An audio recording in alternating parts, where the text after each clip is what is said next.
Hi hello అందరికీ నమస్కారం అండి. Welcome to our channel. ఇవాళ 2 టాపిక్స్. ఒకటి జగనన్న ఉగ్ర రూపము, 2 RRR funny incident. First Jagananna గురించి మాట్లాడుకుందాము. ఇవాళ జగనన్న అసెంబ్లీకి అయితే వెళ్ళడం జరిగింది. ఈ ఈ తెలుగుదేశ కూటమి కుక్కలు కొంతమంది జగన్ ముందు రమ్మని చెప్పు, అసెంబ్లీకి దమ్ము ధైర్యం ఉంటే రమ్మని చెప్పు అనేసి నన్ను మాట్లాడారు. దమ్ము ధైర్యం ఎవరి దగ్గర ఏం మాట్లాడుతున్నారో ఎప్పటికన్నా అర్థమైందా? ఏంటి, ఎందుకు రాలేడు అనుకుంటున్నారు మీరంతా? ఏం 11 సీట్లు ఊరికైనా ఇచ్చేసారా ఓట్లు వేసి? ఎందుకు రాకూడదు? ప్రజాస్వామ్యంలో 11 సీట్స్ రావడం అంటే గొప్ప విషయమే కదా. 40% ఓటింగ్ రావడం అంటే గొప్ప విషయమే కదా. ఎక్కడ తగ్గిపోయాడని జగనన్న రాకుండా ఉండటానికి? ఏం తప్పు చేశాడని రాకుండా ఉంటాడనుకుంటున్నారు మీరు అసెంబ్లీకి?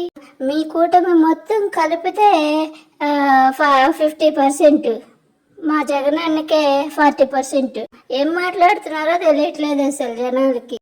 అయితే ఈ రాష్ట్రంలో జరిగే వాటి గురించి జగనన్న మీ అందరికీ అంటే కొంతమందికి అర్థమయ్యే భాషలో అంటే ఈ రాష్ట్రంలో ఈ 45 డేస్లో జరిగే వాటి మీద వాళ్ళకి సంబంధించి కొట్టడాలు చంపడాల మీద ఒక ఫోటోలు ఉంటాయి కదా, అవి పట్టుకొని అసెంబ్లీలోకి అయితే నల్ల కండువా వేసుకొని నిరసనగా అసెంబ్లీకి వెళ్ళడం అయితే జరిగింది.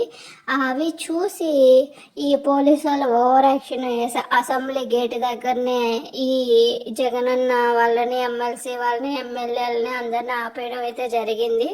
అందుకు అది ఆపినా పర్లేదు, వాళ్ళ చేతిలో ఉన్న ఈ ఫోటోలు తీసుకొని చింపేయడాలు నలిపేయడాలు చేస్తే ఇంకా జగనన్న కోపం వచ్చేసి బాగా అర్చేశారు. ఇట్లా చేసే హక్కు రైట్స్ మీకు ఎవరిచ్చారు అనేసి అని చెప్పి. నిజమే కదా, అంటే ఈ పోలీసు వాళ్ళకి తెలియదు ఆ rules and regulations, law and orders? వాళ్ళకి ఆ రైట్స్ ఉన్నాయి కాబట్టి వాళ్ళు వెళ్ళారు. లేదనంటే ఎందుకు వెళ్తారు? రాకపోతే ఏమో రాలేదని కుక్కల్లాగా మరుగుతారు ఈ కూటమికి సంబంధించిన జనాలు. వస్తే ఏమో గేట్ దగ్గర ఆపేస్తారు. అసలు మీ ప్రాబ్లం ఏంట్రా బాబు? అసలు నాకు అర్థంగా అడుగుతున్నాను, మీ ప్రాబ్లం ఏంటి? రాకపోతే మాత్రం దాన్ని ఒక తప్పులాగా, పెద్ద నేరంలాగా మాట్లాడతారు.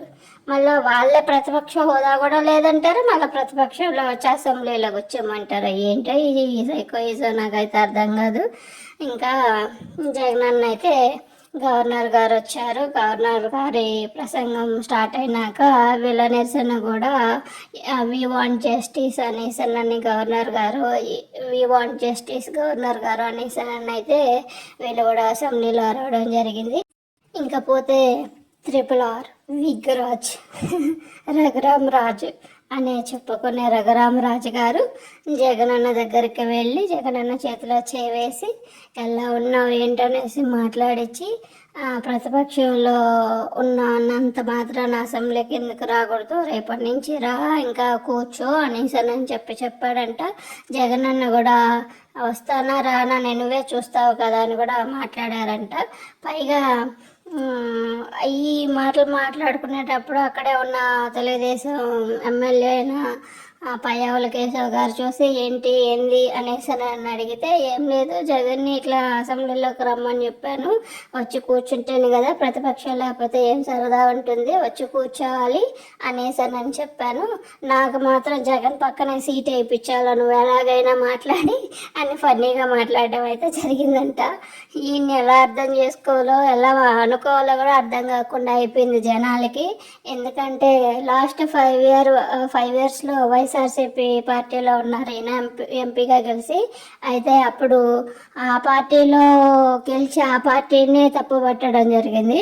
ఇప్పుడు టీడీపీ వంతు వచ్చినట్టుంది మేబీ, అందుకే టీడీపీలోకి వచ్చని ఈ మీడియా సెంటర్ ఆఫ్ అట్రాక్షన్ మొత్తం మీడియానే కాదు, నాకు తెలిసి ఏపీలో ఉండే జనాలందరూ కూడా తన మీద ఫోకస్ చేసేలాగా ఇట్లాంటివన్నీ చేయడం రఘురామరాజు గారికి వెన్నతో పెట్టిన విద్య.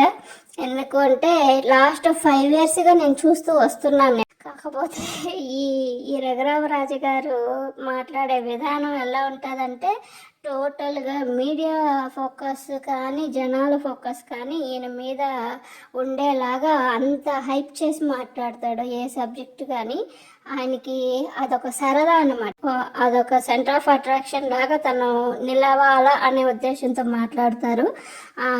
ఇది ఎంతమంది గమనించారో నాకు తెలియదు. చిన్న విషయాన్ని కూడా హైప్ చేసి చెప్పడంలో ఈయనకి మించిన వాళ్ళు లేరు అనేది నా పర్సనల్ ఒపీనియన్. Thank you.